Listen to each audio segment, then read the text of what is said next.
আলোচনার নিয়তে কোরআনে হাকিমের এক আয়াতে কারিমা তিলাওয়াত করেছি, নবীজির হাদিস থেকে একটি হাদিস পড়েছি। আয়াত ও হাদিসের আলোকে ইখলাস ও রুহানিয়াতের সমন্বয় কিছু কথা আমাকে বলার মতো, আপনাদেরকে শুনবার মতো আল্লাহ পাক সহি নিয়তে, সহি তরিকায় সহি কিছু কথা আমার জন্য, আপনাদের জন্য দয়াময় আল্লাহ কবুল করুন। আমিন বলতে আপনাদের আপত্তি? ইয়া আইয়ুহাল্লাযীনা আমানুস্তাঈনু বিস-সাবরি ওয়াস-সালাহ। আল্লাহ বলেন, হে মুমিন, তোমরা সাহায্য প্রার্থনা করো সবর ও সালাতের মাধ্যমে।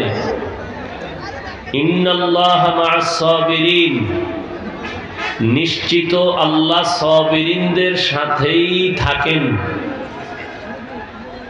হাদিসে পাকে নবী বলেন, মাইয়ুরিদিল্লাহু বিহি খাইরান ইউসিব মিন, আল্লাহ যাকে বেশি পছন্দ করেন, ভালোবাসেন, তাকে মুসিবতের দ্বারা পরীক্ষা নেবেন। হাদিসের এই তরজমায় কি বোঝা গেল? যে মুসিবত মুমিনের বেলায় আল্লাহর নেয়ামত। এজন্য আমাদের অনেক আকাবিরিন যারা আহলুল্লাহ ছিলেন, মুসিবত আসলে নিয়ম হলো ইন্না লিল্লাহ পড়া, কিন্তু আমাদের আকাবিরিনরা অনেক ক্ষেত্রে আলহামদুলিল্লাহ পড়তেন। মুসিবত আসলে পড়বে ইন্না লিল্লাহি ওয়া ইন্না ইলাইহি, আলহামদুলিল্লাহ পড়তেন কেন? ওই যে হাদিস শুনাইলাম এখন, যে আল্লাহ যাকে ভালোবাসেন তাকে মুসিবত দিয়ে পরীক্ষা নেন। তাহলে আল্লাহ যদি কুদরতের নজর দিয়ে তাকান আর মুসিবত দেন, তাহলে এটা আল্লাহ আমার দিকে তাকাইছেন, এটা আমার জন্য ভালো না?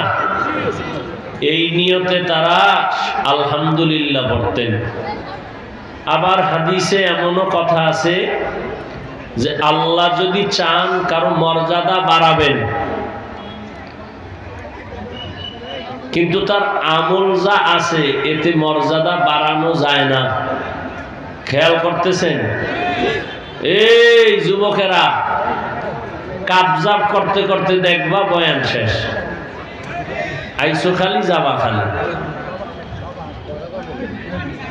যারা পারেন বসেন, নিজেরও ক্ষতি করিয়েন না, অন্যেরও যেন ক্ষতি না হয়। ও ভাই, নিজের ক্ষতির জবাব দিতে হবে এই চিন্তাই ব্যস্ত।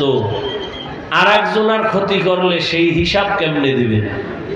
কারো হক নষ্ট করেন না, কাউকে কষ্ট দেওয়া হারাম।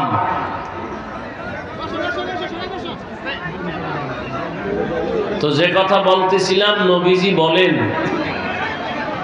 আল্লাহ যদি কারো মর্যাদা বাড়াতে চান,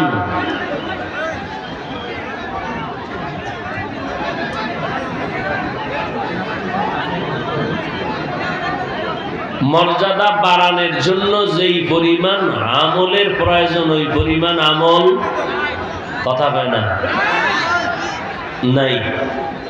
তখন আল্লাহ তাকে মুসিবত দেন, মুসিবতে ধৈর্যের পরীক্ষা নিয়ে মর্যাদা বাড়ায় দেন। আরো আস্তে করে বলেন, ইয়া ইলাহি तू मेरा माबूद है, या इलाही तू मेरा माशूक है। तो मुसीबत आशाटा এটা নেয়ামত।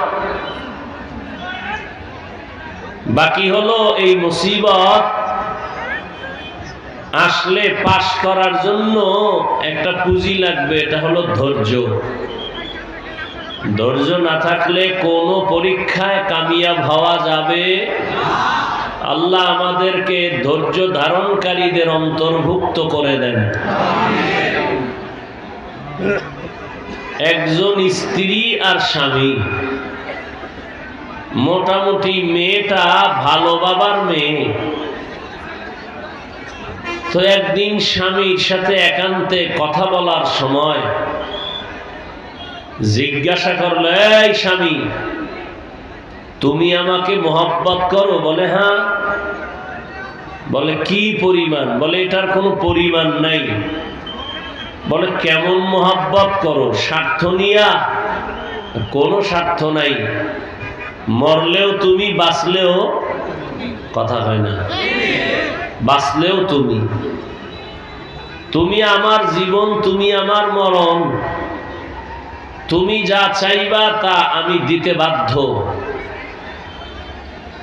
স্ত্রী নামাজি, আবেদা, সলেহা পরীক্ষামূলকে জিগাইলেন, আসলে চাইলে দিবা? স্বামী বলে হ্যাঁ, চাইলেই দিব। তোমার চাইতে দেরি হতে পারে, আমার দিতে কোনো দেরি হবে না। স্ত্রী বুদ্ধি খাটায় কয়, তো আমাকে তালাক দাও। কি দাও? স্বামী বলে কল্লা দিতে পারি, তালাক দিতে। বলে তুমি ওয়াদা করছো চাইলেই দিবা, দাও। বলে না, দেওয়া যাবে না। হালকা একটু তর্ক, সমাধানের জন্য যুগের নবীর কাছে রওনা দোনোজন।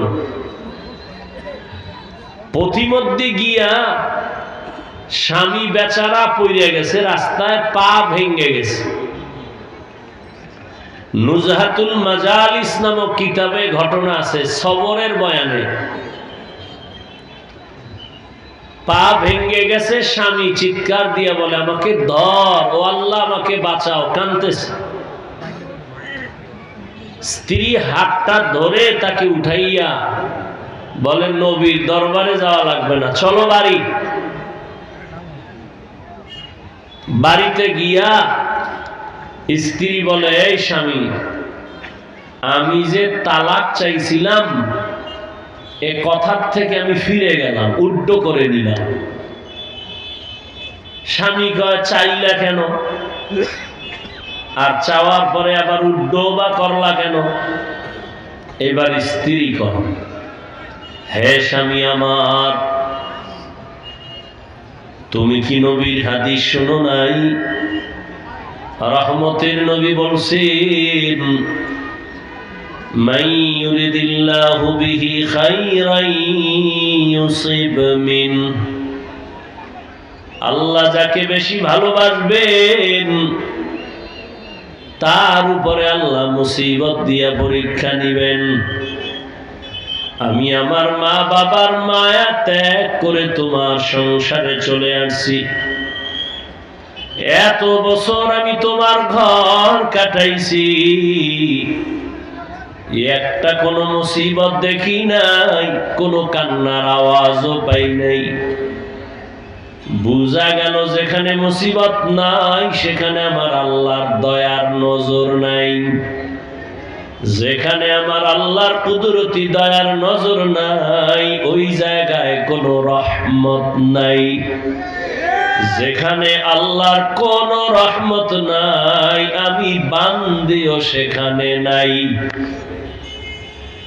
এই জন্য তালাক আমি চাইছি, কিন্তু রাস্তার মাঝে যাওয়ার পরে তুমি যখন পড়িয়া গেছো, পা ভেঙে গেছে, কান্না শুরু, আল্লাহর রহমত চলে আসছে, আল্লাহ রহমতের নজর দিয়ে তোমাকে মুসিবতে ফালাইছেন।